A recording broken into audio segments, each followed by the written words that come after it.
तस्मै श्री गुरुवे नमः। जय श्री कृष्ण चैतन्य प्रभु नित्यानंद श्री अद्वैत गदाधर शिवासादि गौर भक्तवृंद। हरे कृष्ण कृष्ण कृष्ण हरे राम राम राम हरे।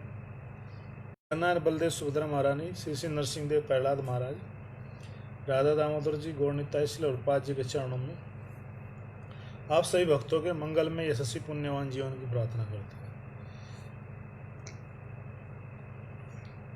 कि आप सभी भक्तों का कृष्ण में कोई प्यार खूब फूले फूले और भगवान श्री हरि के चरणों में आपकी प्रेम भक्ति इस प्रकार से बढ़ती जाए। बोले हरे कृष्ण।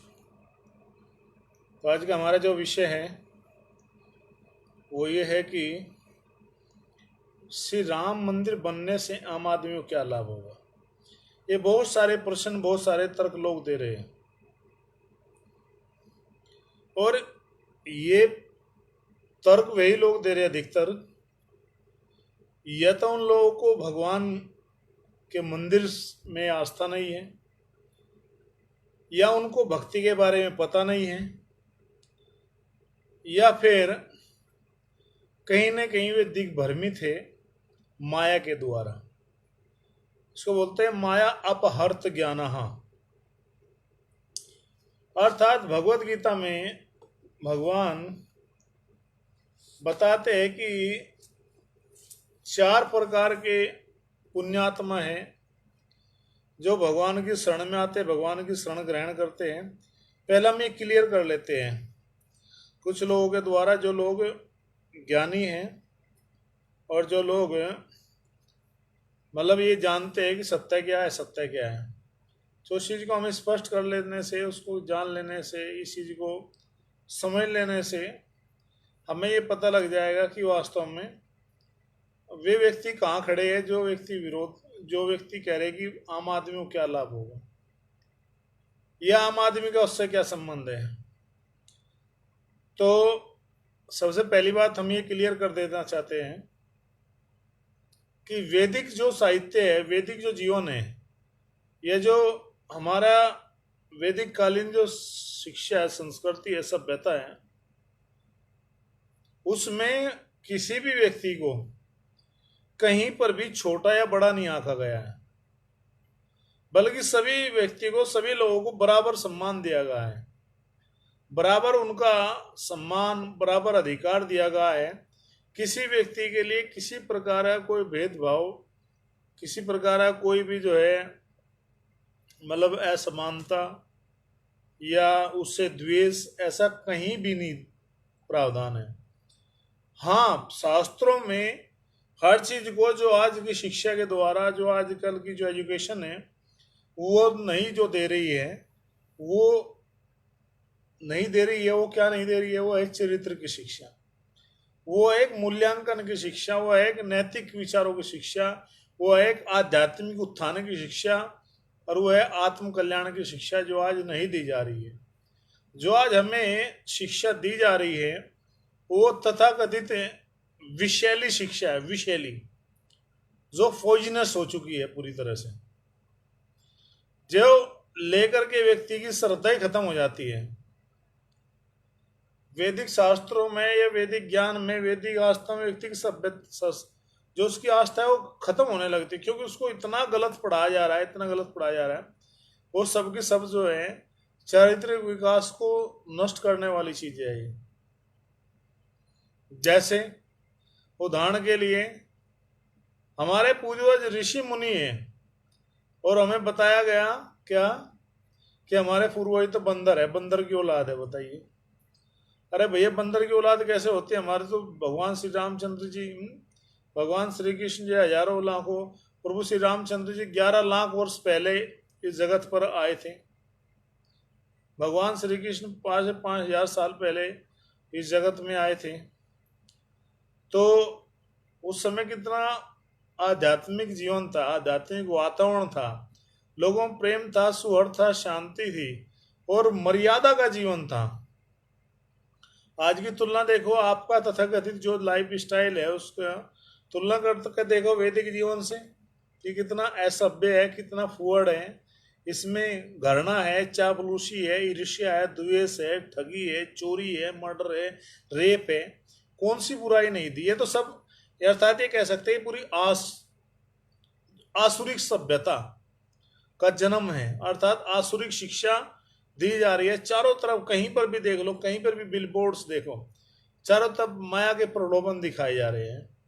व्यक्ति की इंद्रियों को उत्तेजित किया जा रहा है ऐसे ऐसे विज्ञापन दिखा करके, ताकि व्यक्ति उत्तेजित होगा, वो गलत कार्य करे, कृत्य कुकृत्य करने लगेगा व्यक्ति। अर्थात उसको बचपन से शिक्षा नहीं दी जा रही है।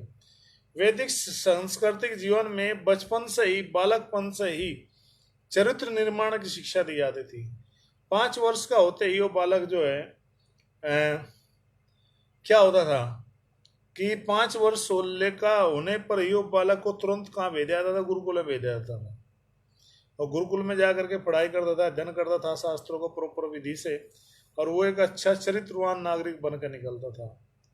अगर वो भक्ति के जीवन में रहना चाहे तो आगे संन्यास आश्रम में जा सकता था, नहीं तो वो एक आदर्श गृहस्थ बन करके, जो आए लोगों के जीवन में जो समस्याएं हैं वो इसलिए है क्योंकि उन्होंने जो उनका स्टूडेंट लाइफ है, जो ब्रह्मचारी जीवन है, जब उसमें ही अच्छे नहीं रहे, वो अच्छे गृहस्थ भी नहीं बन सकते। आज जो डाइवोर्स के जो सिस्टम है, जो डवरी, जो दहेज, या जो डाइवोर्स जैसा कोई कानून भारत में नहीं था, क्योंकि यहाँ तो वैदिक परंपरा में ही आजीवन संबंध निभाने के, अपने कर्तव्य को निभाने के लिए शिक्षा दी जाती थी। आज वो लोगों के जीवन में नहीं रहा, इसलिए लोग दुखी, हताश है, परेशान है। तो ये दिया है आपकी वर्तमान आसुरी सभ्यता ने, जिसको हमने कल बताया था, बिना राम के राम राज्य वाले शिक्षण है, जिसमें राम का कोई हस्तक्षेप न हो, हम स्वयं भोगी बन जाए, भोग करे, जो है कुत्ते बिल्ली के जैसे जीवन जिए, कुकरविष्टा है, सुग्रविष्टा। जो भागवतम में ऋषभदेव जी कह रहे हैं कि जब दिव्य तपस्या हम नहीं उठाते, दिव्य तपस्या वो जीवन में लागू नहीं करते हैं, तो हमारी जो तथाकथित जो जीवनचर्या है, जो व्यावहारिकता है, वो कहीं ना कहीं एक असुरी वृत्ति बन जाती, पशु पक्षी जैसी हो जाती है। चारी कर्म करते खाओ, ये अंदर से डाली जाती है, पॉजिटिविटी आती है हमारी, जो हम वैदिक सांस्कृतिक विरासत के बारे में जानते हैं, अच्छे अच्छे लोग, चरित्रवान लोगों के बारे में जानते हैं, जो उन लोगों के बारे में जानते हैं जिन्होंने त्याग किया, तपस्या किया है, जीवन को अपने तपस्या के जीवन में लगा, त्याग किया है जीवन से। भोगी लोगों से कभी शिक्षा नहीं मिलती।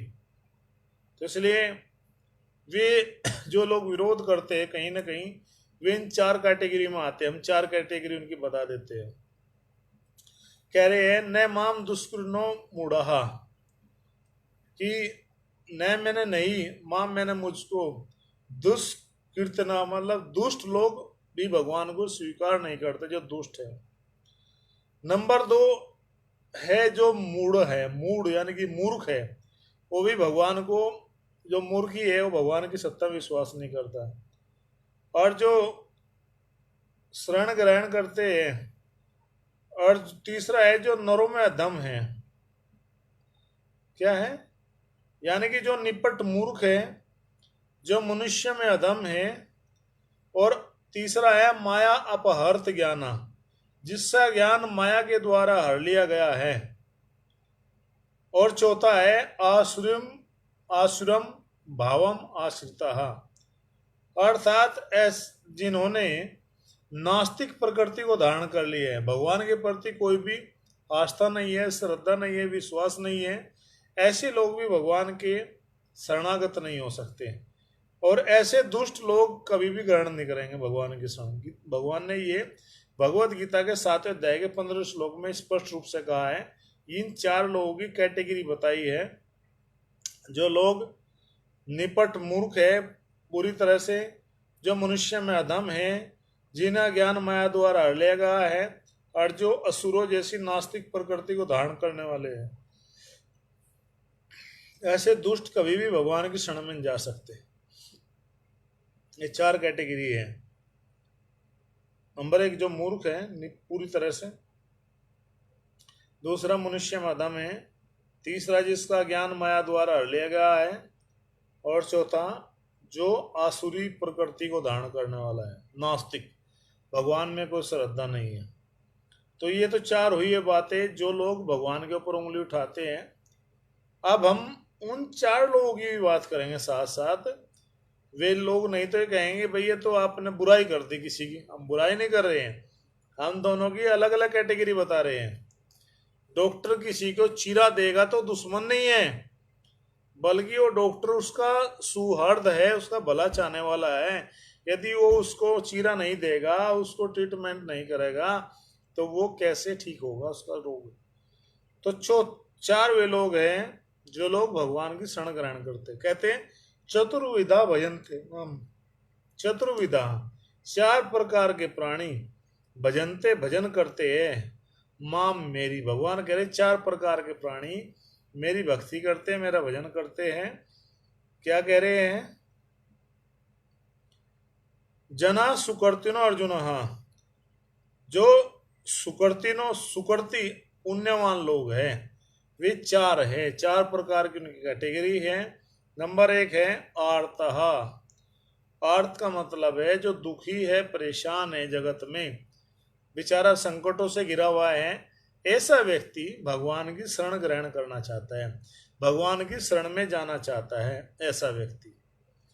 नंबर दो है जिज्ञासु, कि जिस व्यक्ति की जिज्ञासा है, भगवान के विषय में जानना चाहता है, ऐसा व्यक्ति भगवान की शरण ग्रहण करता है। तीसरा है अर्थार्थी ही। अर्थ आर्थी, अर्थ मैंने धन, आर्थी मैंने चाहने वाला, धन चाहने वाला या भौतिक लाभ चाहने वाला, वो व्यक्ति अर्थार्थी बोलते हैं। आर्थ, जिज्ञासु, अर्थार्थी, तीन हो गए। आर्थ जो दुखों से घिरा हुआ है, जिज्ञासु जिसकी जिज्ञासा है, जानना चाहते भगवान के विषय में, अर्थार्थी जो जिसको धन चाहिए, और चौथा है ज्ञानी ही, जिसको सचमुच ज्ञान हो चुका है। ऐसे चार प्रकार के पुण्य आत्मा भगवान की शरण ग्रहण करते हैं। तो ये हमने अलग अलग कैटेगरी बता दी आप लोगों के सामने, चार प्रकार के लोगों की। उनकी बताई जो लोग भगवान की शरण में नहीं जाना चाहते, भगवान का विरोध करते हैं, जो असुरी प्रवृत्ति के हैं, नास्तिक है, बिल्कुल मूर्ख है, या माया के द्वारा जिन्हें ज्ञान को हर लिया गया है। ऐसे चार लोग ही भगवान की सत्ता के विरुद्ध जो है बोलते हैं, भगवान के विरुद्ध बोलते हैं। अब हम क्लियर करते हैं अंत में अपने विषय को, जिस विषय से हमने शुरू किया था अपना, कि आम आदमी को श्री राम मंदिर बनने से क्या लाभ होगा। लोग कह रहे हैं कि वहां पर हॉस्पिटल, हमने हालांकि कुछ बातें कल बताई थी, लेकिन आज हम उसको विषय को पूरा क्लियर कर देते हैं। अगर कोई व्यक्ति हमारी दोनों सीरीज की दोनों ये कथा सुन लेगा ना, 5 तारीख कल की और आज 6 तारीख की दोनों की, तो उसको क्लियर हो जाएगा कि वास्तव में भगवान राम के मंदिर का या राम राज्य का क्या लाभ है, मंदिर होने से क्या लाभ होता है। अब हम अपने सही विषय पाते हैं। तो आम आदमी को जो लाभ होगा, उसका सबसे बड़ा लाभ होगा कि ज्ञान का प्रसार होगा। क्योंकि जिस देश में, जिस समाज में अगर उसके पास उसकी वैदिक ज्ञान नहीं है, भगवत गीता का जो ज्ञान है, जो केवल भारतवर्ष में दिया गया, रामायण, भगवान के जो अवतार हुए केवल भारतवर्ष में हुए, ये समझने का प्रयास करो कि ये भारत में क्यों हुआ है, ये भारत में ही मंदिर क्यों बन रहा है, ये भारत में ही क्यों भगवान ने अवतार लिए, भगवान ने जो ज्ञान दिया भारतवर्ष में ही दिया है। जो लोग कहते हैं कि नहीं ब्राह्मणों की वैदिक संस्कृति ने, आज कोई मेरे साथ में काफी देर तक जो है बोलता रहा इन विषय पे, तो मैंने उनको समझाता रहा हूँ कि ये आप तथाकथित को छोटी सी कुछ किताबें पढ़ करके, हम यदि किसी गलत चीज को पढ़ करके उसका रिजल्ट भी गलत ही आएगा। तो जो लोग विरोध करते हैं वे क्यों करते हैं? क्योंकि कहीं ना कहीं द्वेष है उन लोगों को भगवान से। जो द्वेष करते हैं ना भगवान से, भगवान के भक्तों से, ऐसे लोग ही ऐसी बातें बोलते हैं। तो आम आदमी को सबसे बड़ा ये लाभ होगा कि हमारा ये मंदिर नहीं बन रहा है, केवल मंदिर नहीं बन रहा कि वहां ईंटें पत्थर गारा मिट्टी लगाएगा, सीमेंट लगाएगा, बल्कि वो एक विरासत, एक वैदिक संस्कृति का पुनरुत्थान हो रहा है, जहां पर गुरुकुल भी होगा, वैदिक शिक्षा भी होगी और गो सेवा भी होगी। ये सब परोपकार के जो साधन होंगे वो सब के सब भविष्य में वहां से शुरुआत होगी। वो तो एक वैदिक सभ्यता को जिसको दुष्टों ने बीच में आकर के असुर लोगों ने, असुरी कहेंगे इन लोगों को जो वैदिक सभ्यता को नष्ट करते हैं, मतलब उस विषय पे विचार नहीं कर रहे हैं मूर्ख लोग कि भाई उस दुष्ट ने आकर के मंदिर को क्यों तोड़ा। अगर उनको धन ही लूटना था तो लूट के ले जाते। अर्थात उनकी ये बहुत बड़ी चाल थी कि वे चाहते थे कि देश की संस्कृति को नष्ट कर दिया जाए, और कुछ हद तक किया भी। उसी का परिणाम है कि उनके बच्चे ये कुछ अवशेष है जो चिल्लाते रहते हैं, भगवान का विरोध करते हैं, ये उन्हीं के कहीं ना कहीं वंशज है, ये उन्हीं के कहीं ना कहीं इनकारनेशन है।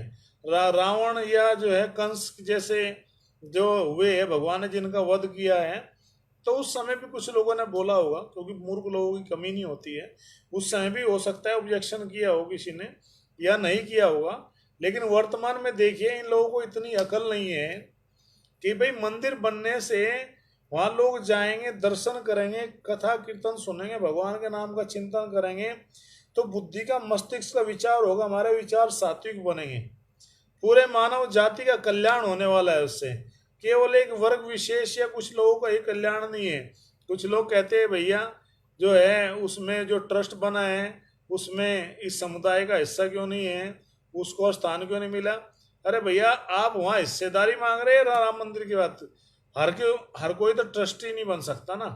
और ट्रस्टी बनने से क्या मतलब, हमें तो मतलब जो है सांस्कृतिक विरासत से है ना, जो पूरे समाज में वो ज्ञान जाएगा, पूरे समाज के लोगों को जो लाभ मिलेगा उससे, जो वैदिक ज्ञान फिर से शुरू होगा।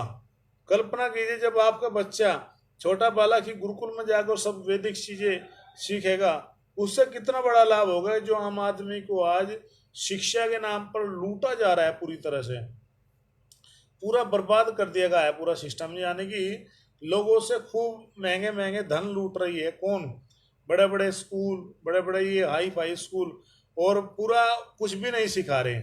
और वहाँ के बच्चों को वैदिक शिक्षा में जो प्राचीन शिक्षा थी उसमें क्या होता था कि फ्री शिक्षा दी जाती थी गुरुकुलों में। आज भी हमारे बहुत सारे गुरुकुल है, जैसे हमारे रांची के पास एक गुरुकुल है, जो है मायापुर में है, आपका जो है गुजरात में है नंदग्राम के नाम से, और आपके पंजाब में राजपुरा जो जिला है उसमें खुला है बद्रिक आश्रम नाम से। ये पूरे वैदिक गुरुकुल है, कभी समय लगे तो जाकर देखिए वहाँ। बल्कि हमारे रांची वाले गुरुकुल में तो बच्चों को 25 भाषा सिखाई जा रही है एक साथ। बताइए 25 लैंग्वेजेस दे आर लर्निंग। है कोई आपके दुनिया का कोई भी इंटरनेशनल लिख लिया स्कूलों के आगे, वो स्कूल नहीं है, वे केवल बच्चों को बच्चे का बौद्धिक विकास को खत्म कर रहे हैं एक तरह से। और बात तो उनको स्लाउटर हाउस का कहते थे कि जो आज इतने महाकाल में भी कोरोना भी ये लोग पैसे लूट रहे हैं लोगों से, जो लोग देने में असमर्थ हैं। यहाँ किसको लाभ हो रहा है भाई, यहाँ तो आप लोगों ने कभी पूछा नहीं भाई, हमें लूटा जा रहा है। और एक भगवान का मंदिर बन रहा है तो उससे प्रेरणा लेकर के उन गुरुकुलों को बनाने की योजना की जा रही है पूरे विश्व में, ताकि पूरे जगत के लोगों को सही ज्ञान मिले। उस पर आप लोग ऐतराज कर रहे हो। दूसरा, वहां पर पर्यटन के लिए लोग आएंगे, दर्शन करने लोग आएंगे, कितने लोगों को रोजगार मिलेगा, सोचने की बात है। कितने लोगों को दुकान पे फल सब्जी, फल अपने फ्रूट्स सामान की बिक्री होगी, कितना बड़ा पर्यटन को बढ़ावा मिलेगा, कितने अन्य लोगों को रोजगार मिलेगा, जो सिक्योरिटी अन्य लोगों को, कितना जो सामान बनाते हैं उन लोगों को रोजगार मिलेगा। यानी कि एक मंदिर खुलने का मतलब है कि बड़ा एक मंदिर खुलना मतलब है कि लाखों लोगों को उसमें रोजगार मिलेगा, लाखों करोड़ों लोगों को प्रेरणा मिलेगी, लोगों के अंदर आस्था आएगी, लोगों के अंदर विश्वास बढ़ेगा, लोग सकारात्मक विचार की पहल होगी, लोग जो है अपनी विरासत को जानेंगे। आने वाली पीढ़ियों के लिए हमारे पास में एक धरोहर होगी, एक शिक्षा केंद्र होगा। अगर ये चीजें नहीं होगी, आपने बस खाली पशु जैसा खा लिया, बस वही इंद्र तृप्ति में पड़े रहे, तो आपके मस्तिष्क का विचार कैसे बदलेगा, कैसे आपकी प्रेरणा मिलेगी, कैसे आपका बौद्धिक विकास होगा। ये इनके पास में कोई विचार नहीं है। मैंने कम से कम 100 लोगों से बातें पूछी कि चलो हम मान लेते हैं कि ये सब कुछ बंद कर देते हैं, मंदिरों का तुम विरोध करे क्योंकि तुम्हारी हिम्मत मंदिरों में बोलने की है, बाकी तो तुम बोल नहीं सकते। बाकी तो समझ रहे होंगे जो मैं कहना चाह रहा हूँ, उन लोगों को तुम बोल ही नहीं सकते, क्योंकि तथाकथित जो आज डरे हुए लोग हैं वो आने वाले उसी धर्म में जाएंगे। ऐसा हो चुका है यार, ऐसा हो भी रहा है। तो जो लोग अपनी संस्कृति को नहीं बचा पाते हैं, जो लोग अपनी संस्कृति को रक्षा नहीं कर पाए जीवन में, वो संस्कृति कहीं ना कहीं, तथाकथित जो संस्कृति है, सभ्यता है, वो नष्ट हो जाया करती है। ये इतिहास में देख चुके हैं, कितनी भी संस्कृति है सबकी सब नष्ट हो चुकी है। अच्छा देखो, सभी धर्मों के, हम मानते हैं सभी धर्मों के अपने अपने अलग अलग उनके तीर्थ स्थल है, तो क्यों भाई सनातन धर्म क्या इतना गया गुजरा है कि उन लोगों के, यहूदियों के अलग है, फारसियों के अलग है, क्रिश्चियन लोगों के लिए है, आपके मोमडन्स के भी अपना तीर्थ स्थल है। तो अगर सनातन धर्म का, हिंदू धर्म का जो है तीर्थ स्थल अयोध्या बनता है उनका, तो उसमें क्या क्या क्या बुराई है? तो इससे लाभ होगा बहुत बड़ा, क्योंकि वैदिक शिक्षा, वैदिक संस्कृति, शिक्षा का पुनरुत्थान हो रहा है। एक ये बहुत ही बड़ा एक स्वर्ण युग है जो अब बदलाव की तरफ जा रहा है। अब भारत फिर से एक वैदिक संस्कृति की ओर बढ़ रहा है, क्योंकि ये सब की सब जो है मानव जीवन को राह दिखाने वाली है, ये ज्ञान लोगों तक पहुंचेगा। ये कचरा ज्ञान नहीं दिया जाएगा जो बिल्कुल किसी काम का नहीं आने वाला, कि हमने उसको पढ़ा और फेंक दिया, बल्कि वो चीजें, वो कोर्स शुरू किए जाएंगे जो हमारे व्यवहारिक जीवन में आने वाली चीजें हैं। कितना हम पढ़ते हैं, कितनी बुक्स हमने पढ़ी, कोई बुक्स हमारे वर्तमान में काम में नहीं आने वाली है, बल्कि बचपन से ही सबसे बड़ा गुण क्या होगा, जो आगे भविष्य में ये भगवान श्री राम का मंदिर बनने से जो गुरुकुल बनने जा रहे हैं, जो गुरुकुल हमारे बनेंगे जहाँ पे शिक्षा दी जाएगी, कि अगर बच्चों को सबसे बड़ी बात समझ, एक आम आदमी के बिल्कुल सबसे बड़ी सकारात्मक चीज होगी इसके लिए, ध्यान से सुन लीजिए।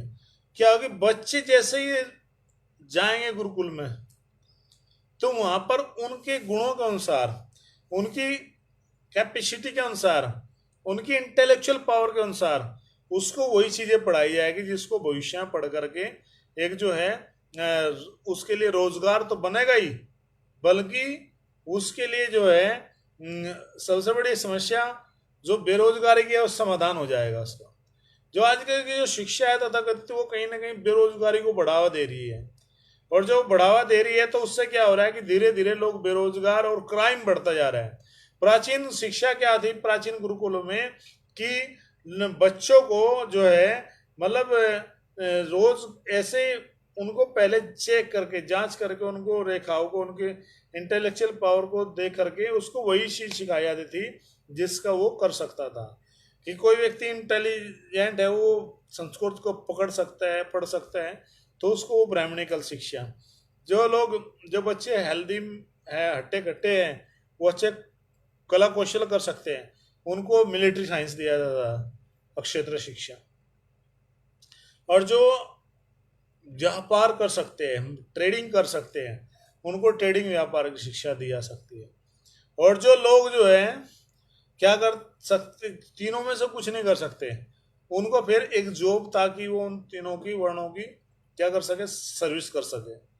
तो आज प्रॉब्लम क्या रहेगी, जो फोर्थ नंबर पे जो आता था कि वो सर्विस रहेगी है, फर्स्ट सेकंड और थर्ड नंबर की सर्विस खत्म कर दी गई है ऐसा। तो यानी कि हम उसको और ऊपर एलिवेट करना चाह रहे हैं उसकी चेतना को, ताकि वो और ऊंचे उठ करके और अच्छी तरह से जान सके। उसका परिणाम क्या हो रहा है खुद हम भी देख रहे हैं। मैं कोई दूसरे देश की या भूतकाल की बात नहीं बता रहा हूं, वर्तमान में देख रहा हूं। वर्तमान में क्या हो रहा है आज शिक्षा में, कि जब बच्चा हाई स्कूल, इंटर, ग्रेजुएशन में चले जाता है, तब उसको पता लगता है कि जॉब भी करनी चाहिए। जब वो मास्टर एमए कर लेता है, तब उसको पता लगता है कि जॉब कैसे करनी चाहिए। तब भी उसको पता नहीं होता, वो इधर से फॉर्म भरेगा, उधर से भरेगा, उधर से भरेगा, और 5-10 साल में बिना किसी प्रॉपर गाइडेंस के उसने कोई टेक्निकल कोई चीज सीखी नहीं है। इस वर्तमान शिक्षा का जो सबसे बड़ा दोष है, ये टेक्निकल हमें कुछ नहीं दे रही है, केवल हमें जो है डिग्रियां दे रही है खाली। अब टेक्निकल चीज को कैसे सजेस्ट करेंगे, न तो वो गुण वर्तमान में जो टीचर है वो भी अपना सब्जेक्ट पढ़ा के फ्री है, बच्चों को समझ में नहीं आ रहा है कि हमें भविष्य में क्या करना है, और जब तक वे सोचते तब तक उनका समय निकल जाता है ये सोच में, कभी वो इसमें अप्लाई करेगा, कभी इधर अप्लाई करेगा, कभी उधर अप्लाई करेगा। ग्रामीण परिवेश में क्या हो रहा है आज, ग्रामीण परिवेश में जब सही प्रॉपर गाइडेंस नहीं मिल रहा है तो 100% बच्चे आज फिजिकली अपने आप को जो है, जो आर्मी है, पुलिस है, बेल्ट की नौकरी में लगा रहे हैं। मुश्किल से 5% लोग भी सिविल में नहीं जाना चाहते, क्योंकि उनको बस इतना पढ़ लिया, उन्होंने देख लिया है कि ज़्यादा पढ़ने से कोई फायदा नहीं है, बस हाई स्कूल करो, 10th करो और बस रेस लगाओ, फिजिकल करो, फिजिकल हो गया तो बस हो गया, कुछ ले देगा, जुगाड़ से हो जाएगा। तो ये सबसे बड़ा दोष है, जबकि उन्हीं में ही वे भी लोग हैं जो उच्च स्तर पे जा सकते हैं, वे भी लोग हैं जो बहुत अच्छा व्यापारी बन सकते हैं। तो ये दोष उस हमारी वैदिक शिक्षा में नहीं होगा। वैदिक शिक्षा में उसको गुणों के अनुसार, उसकी इंटेलेक्चुअल पावर के अनुसार, उसकी अक्षमता के अनुसार वही रोजगार सिखाया जाएगा उसको, जिसको वो कर सकता है, उसको थोपा नहीं जाएगा।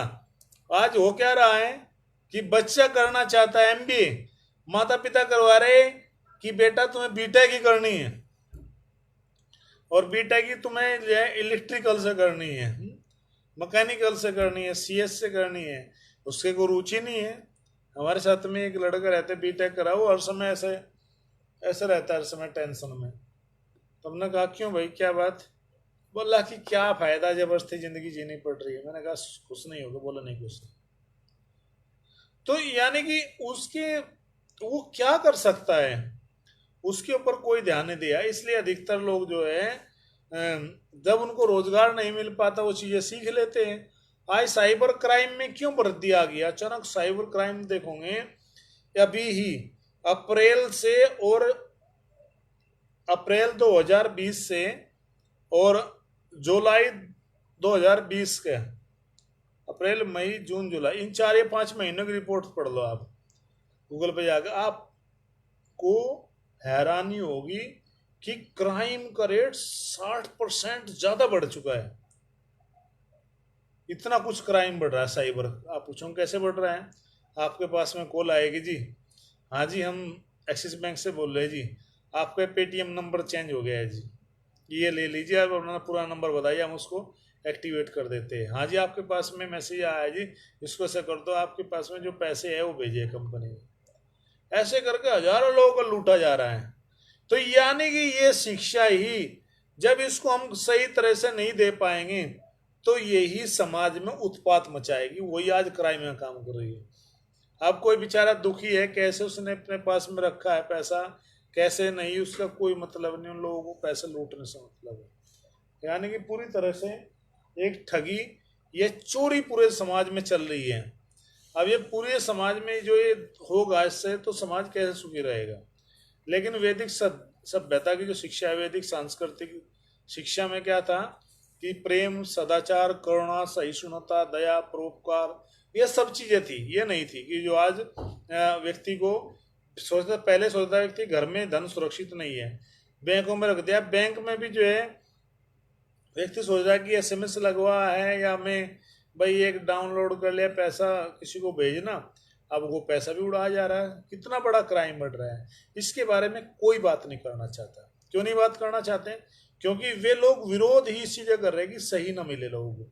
गलत चीज का विरोध होना चाहिए, जबकि विरोध हो रहा सही चीज का। आज जब ये हमारे वैदिक शिक्षा केंद्र बनेंगे, लोगों को चरित्र निर्माण की शिक्षा मिलेगी, क्योंकि उनको जो शिक्षा देने वाले लोग हैं वो भी आज धन के लिए, उनका स्वयं का, मुझे सुनकर के बड़ा आश्चर्य आया। किसी के बारे में बात कर रहा था कि उनसे बात करनी है, तो कोई टीचर है तो उन्होंने कहा कि प्रभु जी नंबर ले लीजिए आप, लेकिन उनसे आप शाम के 3-4 बजे तक ही बात करना, शाम को मत फोन करना। मैंने कहा क्यों? बोला कि उसके बाद में टल्ली हो जाते हैं।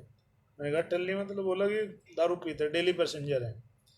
बताइए, जब यहाँ के टीचर ही का ये अपना कोई चरित्र नहीं रहा, अब धीरे धीरे क्योंकि धन अधिक आ रहा है, वो बिना कोई प्रेरणा नहीं है, उनको कोई संस्कार नहीं मिल रहे हैं, उनको कोई प्रेरणा देने वाला नहीं कि अपने धन को कहीं सही कार्य में कैसे लगाए, तो वे आहार निद्रा मतलब भौतिक भोगों में लगा रहे हैं। तो उनके द्वारा जो बच्चा सीखेगा वो भी वही चीजें सीखेगा, वो करेक्टर से सीखता है हमेशा। तो चरित्र निर्माण का होना बहुत जरूरी है। और ये राम मंदिर नहीं बन रहा है, बल्कि ये पूरे भारत में एक चरित्र निर्माण का बहुत बड़ा विद्या केंद्र खुलने जा रहा है। इसका हम सबको स्वागत करना चाहिए, विरोध न करके। हर किसी को उसमें जो है सहयोग भी नहीं कर सकते, कोई बात नहीं, आपके पास सहयोग करने की आवश्यकता, बस आपका सहयोग इतना ही है कि आप इसका विरोध मत कीजिए, आप इसको जो है होने दीजिए। और आम जनता का, आम आदमी का सबसे बड़ा लाभ होने वाला है कि उसके बच्चों को भविष्य उज्जवल होने जा रहा है, उसके बच्चों को चरित्र निर्माण की शिक्षा मिलेगी, आपको लूटने से बचाया जा रहा है। जब अच्छी शिक्षा मिलेगी तो आपका स्वास्थ्य भी अच्छा होगा, बुराइयों से बचोगे। तो हॉस्पिटल और स्कूल खोलने की जो बात करते हैं ना, कि हॉस्पिटल और स्कूल कॉलेज खोले, स्कूल कॉलेज तो बहुत सारे खुले हैं, उनमें क्या हो रहा है? स्कूल कॉलेज तो कितने देशों में है, लेकिन क्या आ रहा है? स्कूल कॉलेज खोलने की आवश्यकता ही नहीं होगी, वैदिक परंपरा के द्वारा तो सब कुछ ठीक हो जाएगा अपने आप ही। लोगों को रोजगार मिलेगा, लोगों को सांस्कृतिक जीवन मिलेगा, लोगों के जीवन में भक्ति भी आएगी, आनंद भी आएगा। हर वे एक अच्छे चरित्रवान नागरिक बन करके समाज का पथ प्रदर्शन करेंगे, समाज का भला होगा। और जब ऐसे समाज का भला होता है तो लोगों को वास्तविक लाभ मिलता है, कोई भौतिक लाभ नहीं मिलता। तो ये बातें हम बताना चाह रहे हैं कि जिस देश की अपनी संस्कृति नहीं होती, जिस देश की अपनी सभ्यता नहीं होती है, जिसके पास में अपने पूजा के स्थल नहीं है, आस्था के मंदिर नहीं है, तो उन लोगों का जीवन बेकार होता है। वो किसी भी तरह से उनका जीवन मूल्यवान नहीं है, वो केवल पशु जैसे है। सोचो, हमारे जीवन में यदि प्रभु का स्थान ना हो, भक्ति ना हो, उनका नाम ना हो, तो हमारा जीवन बिल्कुल पशु के जैसा होगा, कुछ भी नहीं होगा हमारे जीवन में। क्या बचेगा? बस खाओ पियो सो, खांदे पींदे सौंदे और मर जाते। पंजाबी में जो है बोलते हैं ना, खांदे पींदे सौंदे मर जाते, खाओ पियो सो और मर जाओ बस। अरे दे करके जाओ इस मानव समाज को मूल धरा जो है, अमूल निधि दे करके जाओ, ताकि लोग जो है आपको हमेशा याद रखे, आपका गुणगान हो सदियों सदियों तक। वो दिया जा रहा है भारत में, और पूरा विश्व गर्व करेगा। केवल आपको ही गर्व नहीं होगा, पूरा विश्व भारतवर्ष की इस अद्भुत धरा के, अद्भुत विरासत के ऊपर गर्व करेगा। आने वाली हजारों हजारों लाखों लाखों पीढ़ियों को जब प्रेरणा मिलेगी, जब उनको जीवन में क्या आएगा, ऊर्जावान जीवन बनेगा, उनको अच्छा शिक्षा मिलेगा, अच्छा मार्गदर्शन होगा, उन लोगों का स्वास्थ्य और शारीरिक जीवन भी दिव्य और उज्जवल बनेगा। पूरे विश्व का मार्गदर्शन भारतवर्ष करेगा, क्योंकि भारतवर्ष अब विश्व गुरु बनने की फिर से अग्रसर है, विश्व गुरु बनने जा रहा है। तो ये हम सब का योगदान है। बिना किसी राजनीति, बिना किसी ईर्षा द्वेष के हमें इस महान विरासत को संजोने में, इस महान विरासत के ज्ञान को आगे बढ़ाने में अपना अपना योगदान करना चाहिए। यदि हम सब मिल करके योगदान करेंगे तो वो दिन दूर नहीं जब पूरे विश्व के बच्चे आकर के हमारी वैदिक संस्कृति को सीखेंगे। वर्तमान में भी सीख रहे हैं, ऐसी बात नहीं है कि बहुत सारे प्रयास चल रहे हैं, उनमें सीख रहे हैं। हमारे वृंदावन में, मायापुर गुरुकुल में हमारे बहुत सारे विदेशी बच्चे सीख रहे हैं। लेकिन ऐसे ही गुरुकुल जो हमारे प्रयास है, वे 7,72,000 जो गुरुकुल थे वे फिर से स्थापित हो। अर्जेस स्लाउटर हाउस है, जहाँ लोगों के बच्चों को कुछ नहीं सिखाया जा रहा है, शिक्षा के नाम पर धन लूटा जा रहा है, वो सब के सब बंद हो जाएंगे, सब दुकानें। और फिर देखना कितना उज्जवल और ओजस्वी जीवन होगा, लोगों के जीवन में सात्विकता आएगी, पवित्र आएगी, चरित्र निर्माण की शिक्षा मिलेगी आपको। तब वास्तव में आम आदमी का सबसे बड़ा लाभ ये होगा। ये बात मैंने इसलिए क्लियर करके बताई है, कुछ लोगों के मन में डाउट था। अगर अभी भी किसी को डाउट हो, किसी को जरा सी भी शंका हो, तो निसंकोच मेरे से कॉल कर सकते हैं, व्हाट्सएप करते तो मैसेज कर सकते हैं, वो मुझे बता सकते हैं। हम उनकी जिज्ञासा का पूरी तरह से समाधान करेंगे।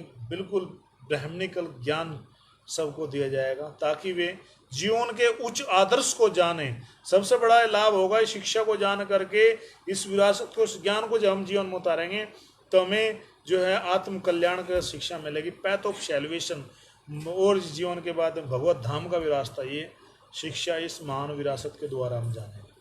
तो इतना कहते आप सब भक्तों का बहुत बहुत धन्यवाद। कल फिर हम सही जो है समय पर आपके बीच में उपस्थित होंगे। तब तक के लिए आज्ञा दीजिए। हरे कृष्णा। और आप सभी का जिसका प्रश्न हो, जिज्ञासा हो तो पूछ सकते हो, जान सकते हो। तब तक के लिए हरे कृष्णा। जय श्रील प्रभुपाद।